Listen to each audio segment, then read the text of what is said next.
to that day that isn't that day, don't you think we need to understand that day a little bit better? Do you remember we talked about the value of symbols? That if the symbol means nothing to you, then the symbol means nothing to you.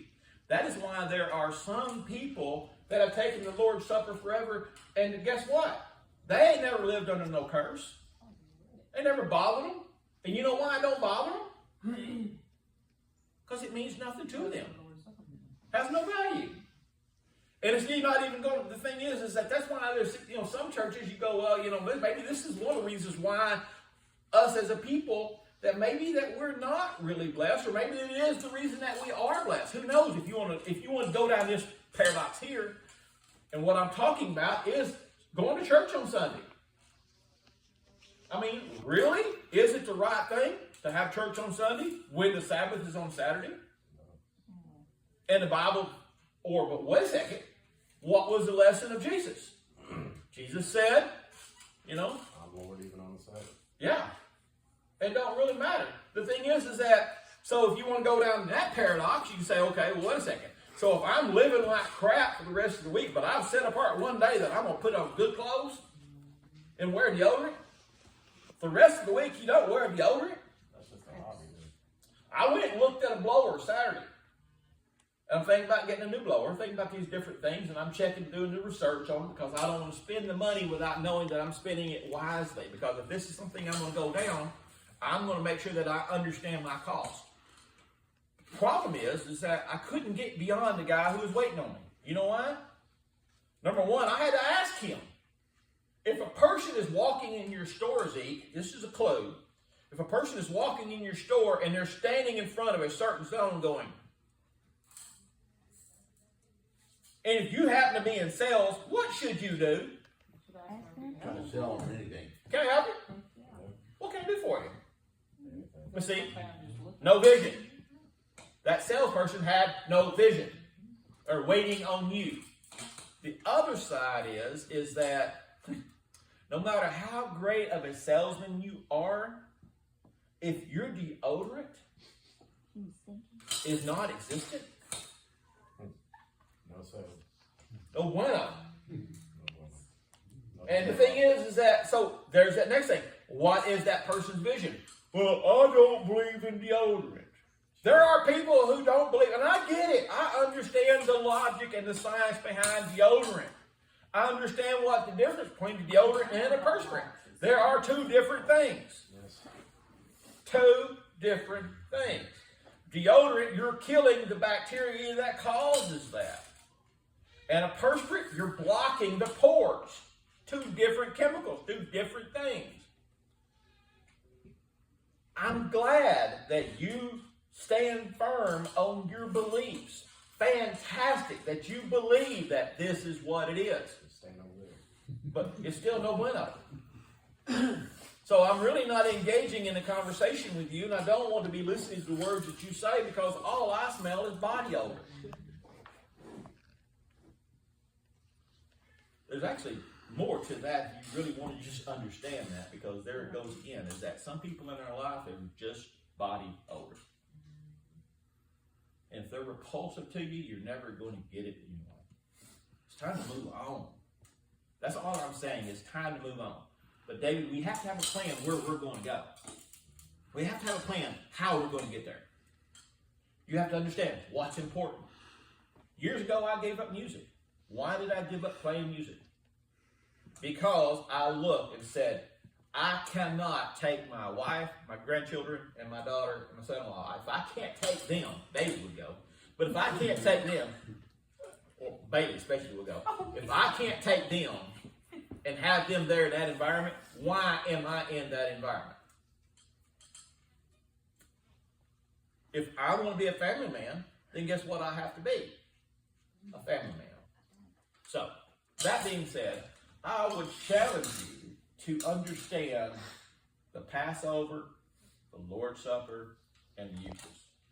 Because the thing is that if we was commanded to celebrate the Passover was a specific day. A specific day.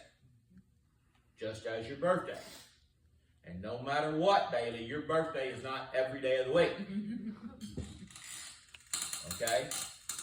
So, that is our homework, is to understand these differences, because again, which one is it? Myself personally, I believe that if you partake of any of them and not truly value what you're doing and understand it, then I think that leads to roads that you don't want to go down, because you're already on that road. Does that make sense? You're already on that road. You're just too dumb to see it. So we're going to try to unlock these things. We're going to try to unlock these things because, again, if somebody says, well, you should take the Lord's Supper. Okay. I need to understand why you're telling me I need to take this thing. Well, he said do it as often. Well, did he say when? Do you know that there are debates on this of how often you should take it? There are great debates on this subject. There's the debates that says that cracker is really, I'm seriously, there are people and there are religions that believe that cracker and that grape juice is really The blood and body. Yeah, am I wrong, Zeke? Nope. No. And you'll be excommunicated if you think otherwise. Sorry. So is it grape juice or wine? Well, if it's wine, is it Mad Dog 2020? What version is it? Boone's Farm? I mean, if we're going to do wine, let's do wine. Well, is it new wine or old wine? Paul, we find out later on that Paul talks about all these feasts and trying to live up to all these things. What good is it? What is it? All you're doing is doing what? Justification. A feast, keeping a feast is not going to make you holy. Your life is what makes you holy. So, I'd encourage you to do this, but I would encourage you more so to set your vision, to understand your vision. And is the people that you're surrounding yourself by getting you closer to your vision, or are they taking you further away? Then you start looking at other people, and then you start asking yourself this question: what is their vision? How has their vision been reflected? Do you see this person moving forward, or do you see this person moving backwards? And then when you become in ministry, then you start asking yourself this question: is this person a person that you need to invest in to help pull them to where they understand the vision? In other words, how does your words encourage somebody else? Lance both challenged me and encouraged me by when he was telling me about it one time, and he said, Monty, he says, how did you say it, Lance, about that I would face the hard circumstance and yet still rise above, or something like that. It was very wise at the time, but it's like that moment, it's a moment of wisdom that it's gone. But the point is that it encouraged me that, hey man, Lance believes that I can achieve something. And if Lance believes in me, then guess what? I need to believe in me. But then that also gave me the burden that I need to believe in Lance. I need to tell Lance, I believe in Lance. AJ does something that nearly every time he and I talk, you know what he tells me? You're doing a good job. Pretty much. I appreciate you. I know you don't probably think that I really notice that, but I notice that. Every time we talk, you're always telling me that. And man, it really makes me feel, because honestly, sometimes I look around my life and I look at what I'm doing, I'm like, I suck. I'm not a traditional preacher. I've never been. Don't want to be. That's not my role. Don't want that role. And for somebody to tell you, hey man, you're making a difference, that makes you feel good, because you feel like you're not making a difference. So in other words, what is your vision? Are you lifting people up? You tearing people down? Is that your vision? Some people's visions are to tear people down. Then that should be a clue. Get away from them. Are they helping you achieve your vision, or are they putting you back in slavery? I just want to live. And as the scripture says, he said, I came that you might have life and have it what? More abundantly. He's talking about now. He's talking about now. That you might choose life. And that you might choose to live it more abundantly. In other words, David, increasingly. not staying where you're at.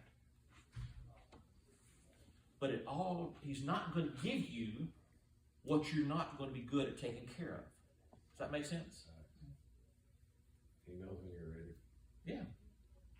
And if you ain't got it yet, then guess what? You ain't ready. And so that's what led me to that vision of Amber needed the healing. But if you use common sense that he made me, said you need to be toughened up. You need to learn how to fight for what you want. How to learn how to ignore these certain things and know where you're wanting to go. But Amber, using that logic, Amber it's changed, hasn't it? What is that telling you? He's hardening you. He's putting a different, because if she loved that and she loved where she's at, she would never want to do what? Anything different. Sometimes that's the only way we're ever going to do anything different. Because we're too stupid to take advantage of the chance. That might make sense to somebody, I don't know. Somebody dismisses. Dear Heavenly Father, Lord, we thank you again for this day you made. Father, we thank you for being in this church today with us. And every day, walking side by side with us. We know you're there, Father. We lose sight of that. But I thank you for the way you're working in my life right now and working in everybody's lives right now. The path that you've already laid down, the plans you've already put out into this world. Father, I just pray we just keep our faith in you and we keep our trust. And we know that your timing is right. It's just. We just have to accept that. And we just have to just keep our faith in you. It's tough. But Father, when we leave out of here today, it's going to come against us. And we pray that we're just strong enough and we just really try to adhere to you and seek you out and really put our trust in you and to not just fall into despair. It's so easy. And Father, I pray that we all, just like you told Joshua, be sure, be courageous, be strong, be bold, and you will take care of us. And Father, I thank you for the words that you brought to us today. Father, I thank you again for being here, for your love, your mercy, and your grace. In your son, Yeshua. Amen.